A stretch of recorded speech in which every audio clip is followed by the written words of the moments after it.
والبارح تم تدشين ديال برج محمد السادس بالرباط، وتما شفنا كاينين جوج ديال المغاربه، وحدين كيقولوا واو على برج ونباهروا، وحدين كيقولوا واش حنا محتاجين لهذا الشيء، واش هذا الشيء كامل زواق، واش غادي نربحوا شي حاجه من هذا الشيء، واش فعلا البلاد كانت محتاجه واحد البرج ب 250 متر، واش هو غير مشروع كيبان في التلفازه وكيكلفنا فلوس بزاف ومصالح الوالد. هذا السؤال ماشي سؤال خايب، هو شيء ما سؤال مشروع، حيت بزاف الناس كيمشيو بمنطق المصلحه وماشي كل شيء عنده نفس الفهم. كيقول لك شنو هي المصلحه ديالنا من هذا البرج، شنو غادي يربح المغرب. وهذه بالضبط اخوتي خواتاتي هي القضيه اللي غادي نهضروا عليها اليوم، وغنعطيكم واحد الزاويه كنتحداك تلقاها في شي بلاصه، وغادي نعطيكم لي ديتاي ديال هذا المشروع نقطه بنقطه، وفي الاخر نتحكم. الغايه الاخوان من هذا الفيديو هي تخدم عقلك وتفكر وتحكم. انا كنعطيك المعطيات، في الاخر انت يحكم. هبط لي كومونتير وعطينا الراي ديالك، والله يجازيكم بخير. كنبغيو دي كومونتير يكونوا راقين ومحترمين، حيت كاينين بزاف ديال الاسر وبزاف ديال الناس كبار كيتبعوني كيتفرجوا في هذا المحتوى وكيهبطوا يقراو لي كومونتير، وانا والفريق العمل ديالي بعد الخطرات ما كيكفيناش الوقت نبقاو نمسحوا كاع لي كومونتير اللي خايبين معلوم واللي دايرينهم شي وحدين الله يهديهم. دابا بغيتك تركز معايا مزيان، حيت كاينين تفاصيل ارقام وشي حوايج جبتهم لكم من وراء الكواليس، وانا متاكد غيعجبوكم بزاف. في بضع دقائق غادي تفهم كلشي على بركه الله. انا عزيز نوفل وهذه قناه المقاول.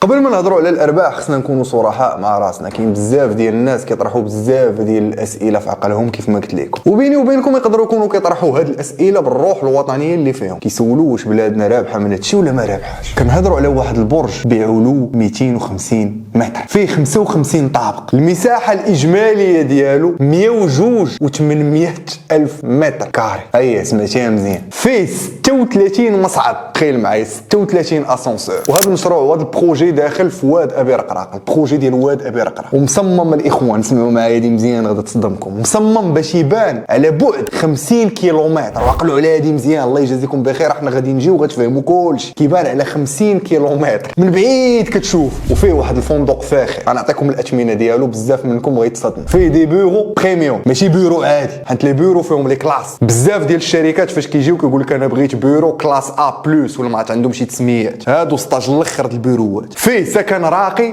وفيه واحد المنصه بانوغاميك، واحد لافيو بانوراميه كتشوف كلشي من الفوق. هاد المعطيات كلهم منشورين في بي 6، هي الشركه اللي اعلنات ان التسليم ديال البروجي دار في 30 مارس 2026. يعني من الطبيعي بزاف ديال الناس غادي يسمعوا هادشي وغيشوفوا هادشي وغيقولوا لي اخويا عزيز هادشي راه بزاف، فاش غيصلح لينا؟ حنا ما فهمناش.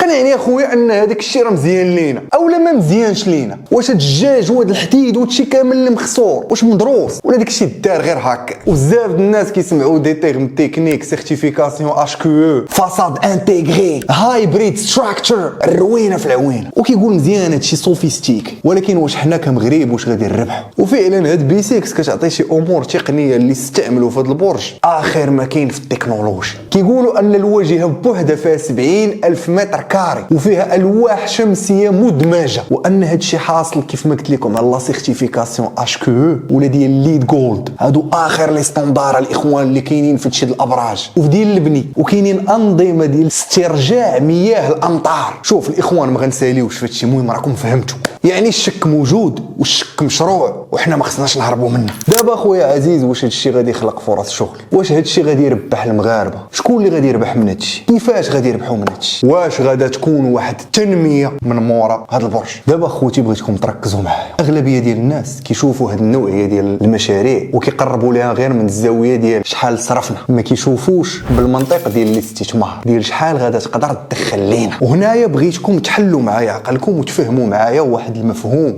جد مهم. كاينين جوج انواع ديال المشاريع. كاين واحد المشروع كتصرف عليه وكيحبس تما وتقدر كاع تبقى ديما تصرف عليه، وكاين واحد النوع ديال المشاريع اللي عاقوا به بزاف د الناس قبل منا، اللي كتصرف عليه وكيولي ماشين اللي كيجيب لك الحركه، كيجيب لك الفلوس وكيجيب لك الثقه. سمعتيها مزيان؟ انا ماشي هنا باش نعطيكم الشعارات، انا هنا باش نعطيكم الارقام والدلائل للاخوه. والنوع الثاني ديال المشاريع هو اللي خطير بزاف، حيت ما كيبقاش خدام غير داخل الجدران ديالو، كيخرج. دابا وصلنا الوقيته ديال التحدي، وكنتحداكم كاملين وتهبطوا في لي كومونتير وتقولوا لي انني غلط. كنتحدى اي واحد اللي كيقول ان هذا المشروع خسران ديال الفلوس وما مزيانش لينا وما مزيانش للمغرب وما غيربحش بلادنا، بغيتو يركز معايا دابا مزيان. غنمشيو نقطه بنقطه. الا قريتي هذا البرج بعقليه ديال عماره مبنيه غتبقى جالس في قهوه وكتكريتيكي وكتغوت وما غتكون فهمتي حتى لعبه. ولكن الا قريتيه بالعقليه ديال واحد الاسيت ايكونوميك، واحد الاصل اقتصادي، غادي تفهم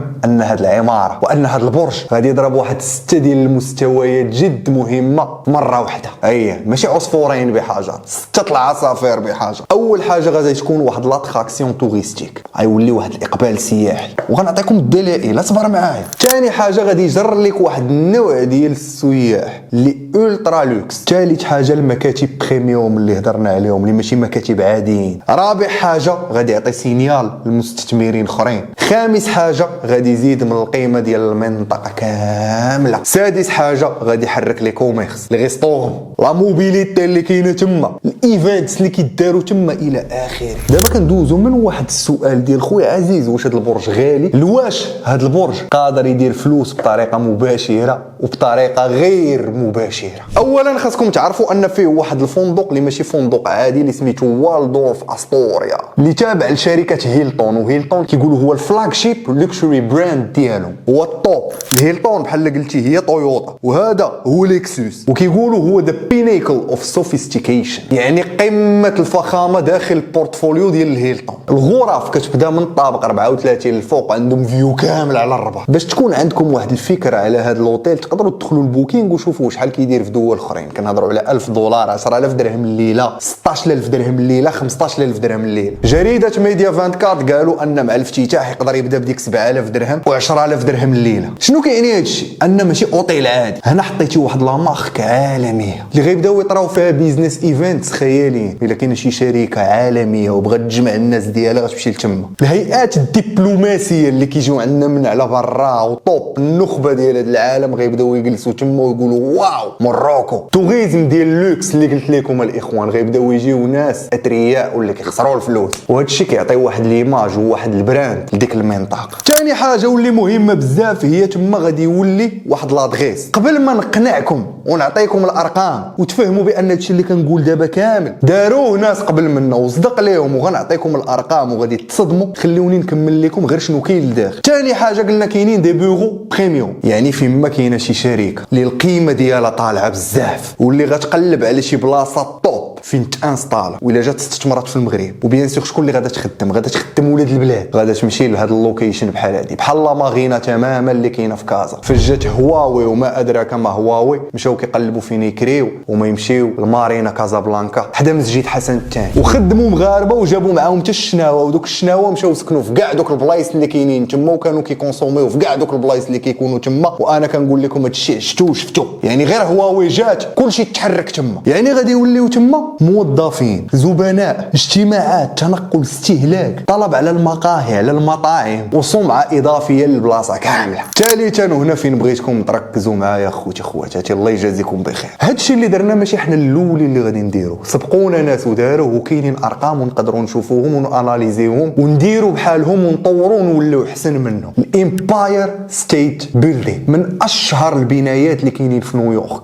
بوحدو الاخوان، عماره بوحدها كيجي لها اكثر من 2.5 مليون زائر كل عام. كل عام اخوتي خواتاتي رمز كاين في نيويورك، عماره وفيها واحد لوبزيرفاتوار كاين الفوق بحال هذاك اللي قلت لكم كاين الفوق، كيطلعوا الناس باش يشوفوا المدينه كامله. هذا لوبزيرفاتوار بوحدو اخوتي خواتاتي في 2024 دخل لهم 136.4 مليون دولار، هي بالعربيه تعرابت 136 مليار ديالنا. غير بنادم اللي كيطلع لذاك لوبسيرفاتوار باش يشوف ديك المساحه كامله بحال اللي كاينه في لاطو غيفيل. راه الا بغيتي تمشي تطلع في لاطو غيفيل خصك تشري التيكي بكري حنت عليها الزحام ما تلقاش بلاصتك، راه حتى هي حديده. دابا فاش كنرجعوا لبرج محمد السادس فيه هذا لوبسيرفاتوار بانورامي، فيه اوتيل دولوكس، فيه ريستورون، عنده لوكيشن واعر راه عنده فيو على واد ابي رقراق. يعني السؤال ماشي واش ممكن نجيبوا الفلوس منه، السؤال هو شحال نقدروا نجبدوا منه الفلوس واش نقدروا نرجعوه ديستيناسيون كيف ما هاد الاخرين رجعوهم ديستيناسيون. وهنايا عاوتاني بغيتك تحل معايا عقلك مزيان وتفهم واحد المنطق جد مهم كاين في العقار. المشاريع الكبيره ما كتربحش غير هي وكتربح من الداخل، لا كتربح وكتربح المنطقه كامله. العقارات كاملين اللي دايرين تما القيمه ديالهم كتزاد، المحلات، المقاهي، المطاعم، الاقامات، لي زوتيل، شورت ستاي بحال ستي هير ديال محمد الشقار، لي بيرو كيتزاد الترافيك، كلشي كيتحرك. البنك الدولي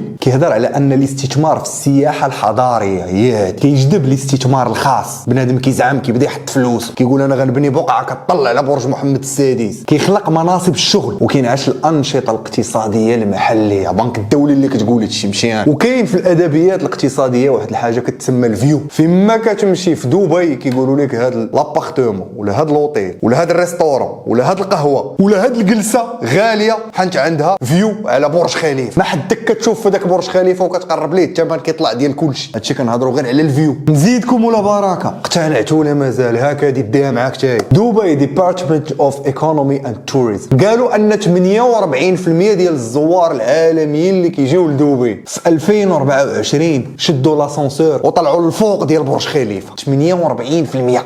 اعمار الشركه اللي بانيه برج خليفه كتقول بان دبي مول وبرج خليفه هما اكثر بلاصه فيزيتد في العالم، هي اكثر بلاصه سياحيه كيمشيو لها السياح في العالم. كنهضروا على 80 مليون زائر سنويا باش بعماره وبمول. المعنى خوتي راه هو كاين ايكو سيستيم، كيتصور ان ايكو سيستيم، راه ماشي غير برج. ودابا حنا راه ماشي كنديروا لدبي ولا لنيويورك كوبي باست، لا راه كنديروها بالطريقه ديالنا بلاصوص ديالنا. ودابا خوتي المغرب غادي في واحد المومنتوم خيالي، توقيت هو جد مهم. عشرات الملايين ديال السياح اللي كيجيو، كوب دافريك دازت، كوب دو بون جايه، تي جي في كيدوز من تما ومازال غيوصل حتى لمراكش ان شاء الله وحتى لاكادير. لاكانا الاخوان فجات عندنا دارت 61% ديال النمو غير في المشاهدات. لاكاف ربحات من المغرب. وزيد اخوتي واحد النقطه جد مهمه هي ان دابا بهاد المشاكل اللي طارين في الشرق الاوسط والحرب اللي كاينه مع ايران، بزاف ديال الناس ما بقاوش كيمشيو لديك المنطقه، وبزاف ديال الناس كانوا معودين على هادشي اللي قلت لكم ديال لي مول وديال الابراج، وبزاف منهم راه كيجيو لعندنا. شوفوا المطار ديال مراكش كيولي اللهم بارك. يعني راه خصنا نوجدوا لهم وجايين عندنا في 2030. دابا من عندك هاد المعطيات كاملين ما كرهتكش تهبط لي كومونتير وتعطيني الراي ديالك انت اولا انت